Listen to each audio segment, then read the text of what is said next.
the Model of the Year award, which I think was actually super, super controversial. And I think there's a lot to be said about it. Alex Consani ended up winning, which made her the first transgender woman to ever win the Model of the Year award, which is actually quite sensational and revolutionary. But the main conversation around this whole situation was Anok Yai, because a lot of people felt like Anok Yai was snubbed.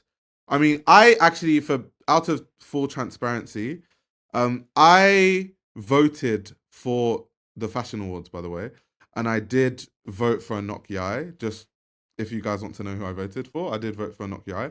I did think it was close when thinking between Alex and Anok, who this year has, you know, had the most moments, whether we're talking about the runways or magazine covers and things like that. It's very, very close.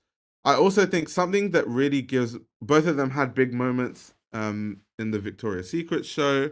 I think it was very close. I think one of the things that I guess for most of the voters gave Alex that edge was kind of her buzz on social media in general. Like, for people that don't know, she's really huge on TikTok, and she's built a massive platform on TikTok and a huge following.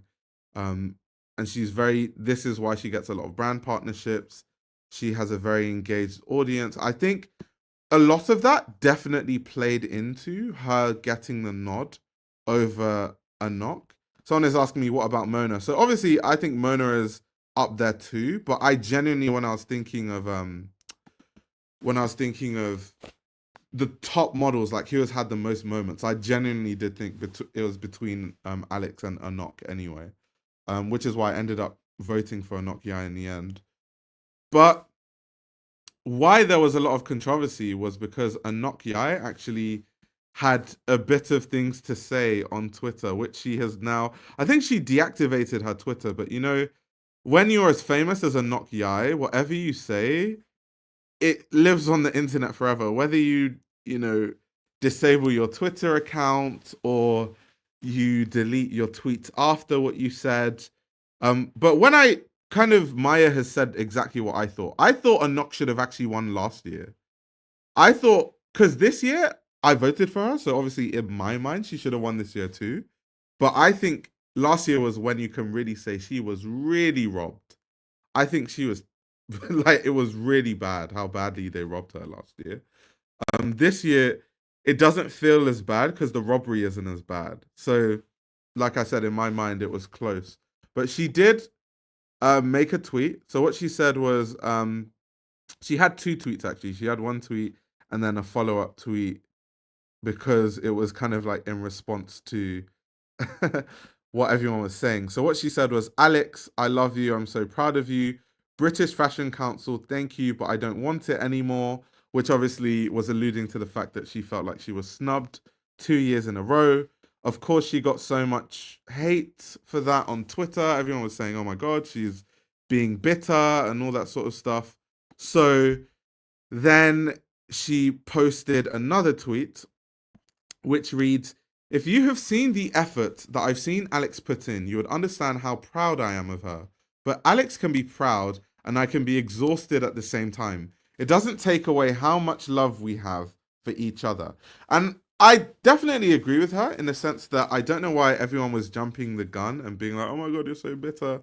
When, if you think about it, I genuinely think she deserved to win these awards. I mean, like I've told you, I personally voted for Anok Yai this year.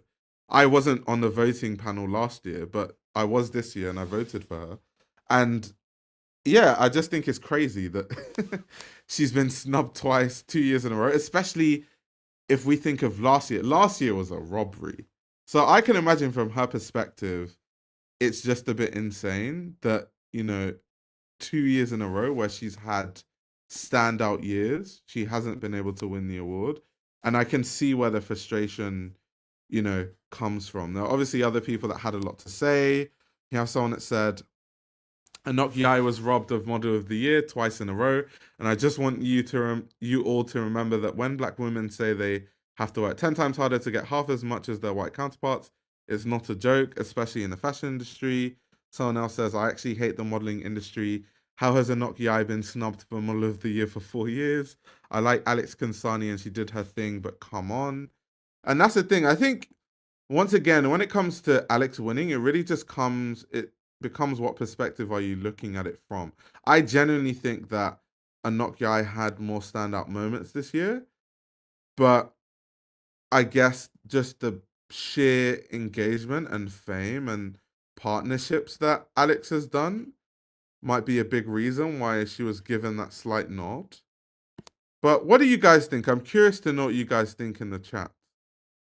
What do you guys think in the chat? Also, someone was asking, I think Jacob was asking who won last year. It was Paloma that won last year. Paloma El Cesar. Yeah, Paloma won last year, I think. I think so. I might have to cross-check that actually, but I think it was Paloma that won. Okay, Luke thinks Liu Wen should have won. I mean, Liu Wen had better year than a knock though. I'm not too sure about that. Let's see. What would have ate? Is Alex not accepting it in honor of a knock's truth? A knock has had magical moments and has a captivating origin story in this industry, all while being honest and not put on. Yeah, I totally agree. I totally agree. A knock was robbed again. It's giving Angela, but Alex ate this year, so yeah, I think it was close anyway. Like I said, I genuinely do think it was close. Because I had to think, and to be fair, this award actually is a very tough award to win. I feel like when if we go to designer of the year, the reasons why you would pick, let's say, John Galliano, who had like basically one collection that was like the standout, or Chameneka Mali for like bringing a brand basically back into mainstream relevance, or Miuccia Prada for pushing the trends. There's so many different reasons why you would, pick each of these ones. Whereas in the model of the year category, everyone just had an amazing year. So it's just like, who do you even pick? I think this was actually one of the harder awards to pick, to be honest. Luke said a knock is 100 times more beautiful than Alex for sure. I mean, first of all, that's ultra subjective, like beauty and whatever, attractiveness, whatever. But even outside of that, I think that being a model isn't about how attractive you are. I definitely think it was in the 80s and the 90s, but I think nowadays models don't get signed because they are beautiful. I think models get signed because they have an interesting look. So I think the rationale for models becoming big these days is a bit different than how it was before. I think definitely models before was more about having this mystic beauty and certain features and stuff. But I don't think the modeling industry is like that anymore. Maybe Amelia Gray because she's so hot and funny. Funny. I read that in a Manchester accent. I think the Fashion Awards isn't about craft/real professionals. It's a social media exercise, and whoever has more TikTok fame wins.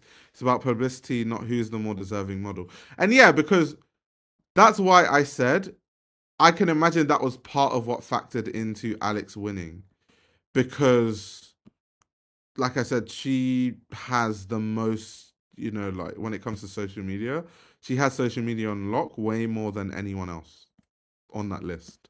So that could be a big reason why. I think her social media character is a huge part of her win. She definitely is riding the wave of the silly sort of trend in culture right now. Yeah. Also, something that shocked me is because I hadn't heard Alex speak until recently. And I need to do some research into where Alex grew up, because the way Alex talks, I'm like, that's interesting. Forced or no? As multiple things can be true at once. It's great for Alex and trans models, but also shows the biases of the industry. Also, this award also doesn't matter in the grand scheme of things. Yeah, of course. Here we're just having a fun discussion about, who won the award and just, chopping it up. But at the end of the day, like, Anok Yai is still going to book the biggest shows. She's going to book, the biggest clients. She's going to be in the biggest places.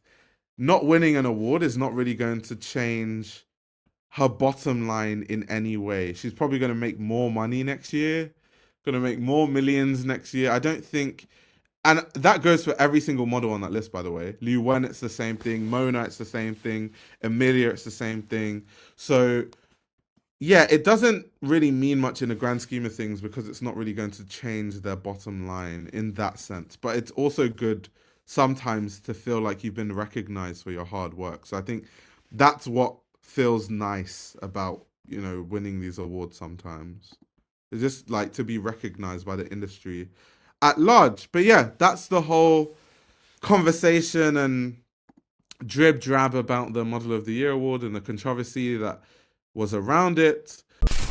This YouTube channel runs on your support. If you want to support the channel, you can subscribe to my Patreon. You'll gain access to exclusive content that includes everything from my Patreon podcast, where I give a behind-the-scenes insight into the fashion industry, as well as a fashion book club, where I review my favorite fashion books. You can also check out my fashion ebook, which highlights the best fashion journalists to follow, definitions of common fashion terminology, and how to determine what a good source of fashion information is. The links to everything are in the description below.